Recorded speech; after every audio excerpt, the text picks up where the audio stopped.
Alright, welcome back everybody. We are going to be doing moving the camera today, and this is going to be an extension of the rollerball activity. This is moving the camera. We're only going to do these three today. We're going to set the camera up, write the script, and reference the player object. Now, once again, I would watch this video. It's going to be useful. Here is my rollerball. We are here. This is camera. You'll notice that the camera is located right here currently. We can change its position if we want. We are going to do that. We're going to change its Y to 10, and we're going to change its Z position to -10. And then what we're going to do is we're going to rotate it by 45 degrees. And you'll see that the main camera view has changed. That way, when I click play, it looks above the ball now. The ball is well, out of view. And how do we change it, right? How do we change it back? Oh, I forgot to do -10. Right, okay, that's better, right? So that's what it looks like. That's our camera. But I want the camera to follow the ball. Now, traditionally, in like FPS games, you would take the camera and you would like attach it to the player. We can't do that. This is why. It's easier to show you. I press forward and my ball will rotate with the camera, and the camera will rotate with the ball, right?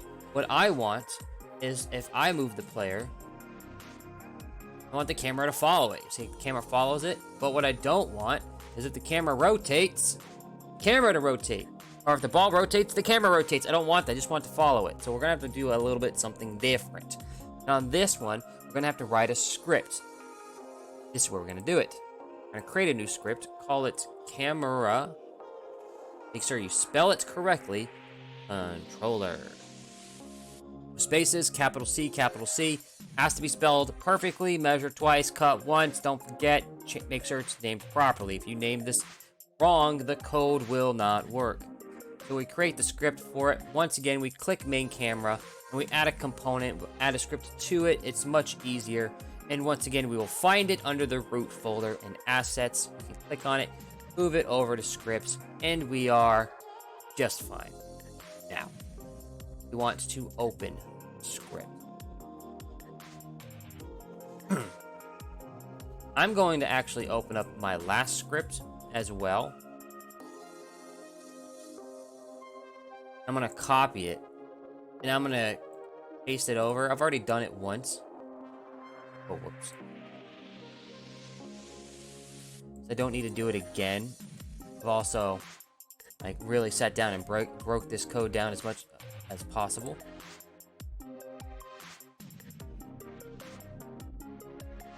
Rollerball, and that's rollerball pre. I don't save. Cool.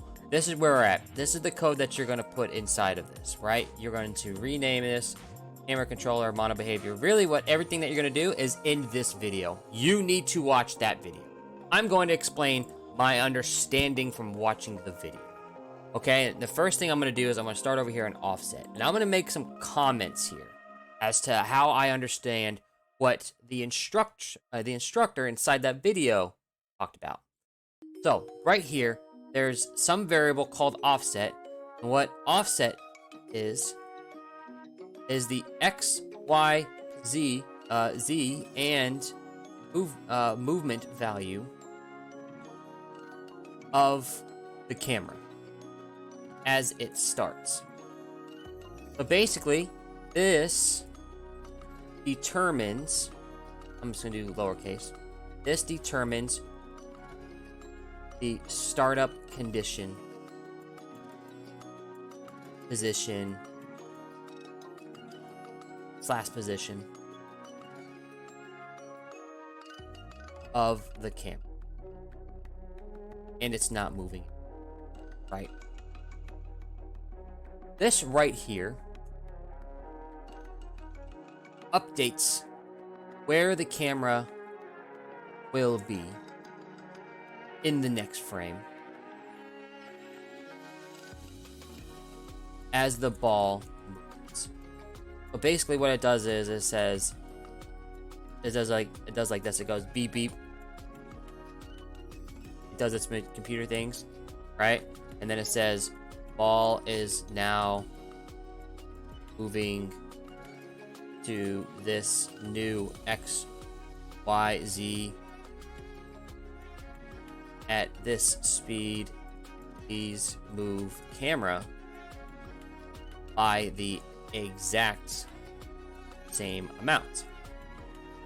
That's what this line of code is basically saying. It doesn't do the beep beep boop boop. That's me. Okay. So that's what this line does, is it says, where's it initially? Right here. Now, this is where the ball is moving. Add it to where it was. And that's going to be its new position. And then it says, send it back. Send it back, send it back, send it back. And it's basically an infinitely repeating loop at this point. It does this every single frame. And it does this, the reason it's the last update is because it's the last thing it does on every single frame. It's the very last calculation. Now, here's the deal. What the heck is offset? What is player.transform, right? Why does this not have a dot transform, right? So first off, they created a public, the instructor created a public variable called player, and its type is a game object. So variable name is player, variable type is a game object. So this says create a game object variable, like X, Y, or Z, like a position. It says, and we want to name this game object player. And whatever game object you choose, you say, all right, it's called player, right? So like in this case, our code over here, the main camera, right? You'll see how there's no script, or rather it says just script here. Watch this. I'm going to save. And now this has player. So we said, find a game object. Call it player. And we're going to make sure to find how it's transforming its position. And then once we find that, we're going to do some math as it relates to offset, or to transform.position. Of what? That's what this is supposed to kind of like get up here, right? So this is a script inside the camera. So if I click main camera, that's a script inside of it. So it says for that object, for the camera, you're going to be the main object in here, right? That's what this is. If I said, woke up hungry and ate some food, there's an implied that it was I woke up hungry and ate food, right? It's kind of like that in the English language. I woke up hungry and ate food, or you could just say, well, woke up hungry and ate some food, right? There's an implied I sometimes. This is an implied the camera, its position, right? Offset it, or find its initial position, and then take that and turn it into a vector. A vector, this is from physics now, a vector has direction and magnitude. Okay, it has two things. It has an X, a Y, a Z, and a size. So for example, I could say I am moving to the east at 60 miles an hour. It gives me a speed and a direction, due east, right? To the left, straight left. 0 north, 0 south, 0 west, 100% east, right? So this right here is basically saying we're going to create this variable called offset, and it's going to have basically 4 parameters, X, Y, Z, and size. This is the initial setting of that. So as the game starts, it'll give it an X, Y, Z, and a movement value based off of the camera's relation to the ball. And then it will update camera's position, just like it's the same thing here, based off of how the object is that we choose is moving.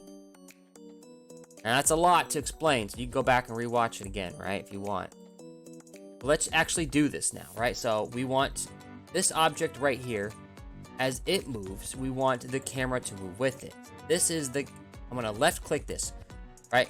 Left click main camera, left click hold player, drag it over and drop it here. Now this says the script is relating it to this object here. If I placed another one, I could have done another one, right? So I could have 2 cameras. So let's see if it works. Nice. And it works. Oh, let's get out of here. If I actually didn't have this,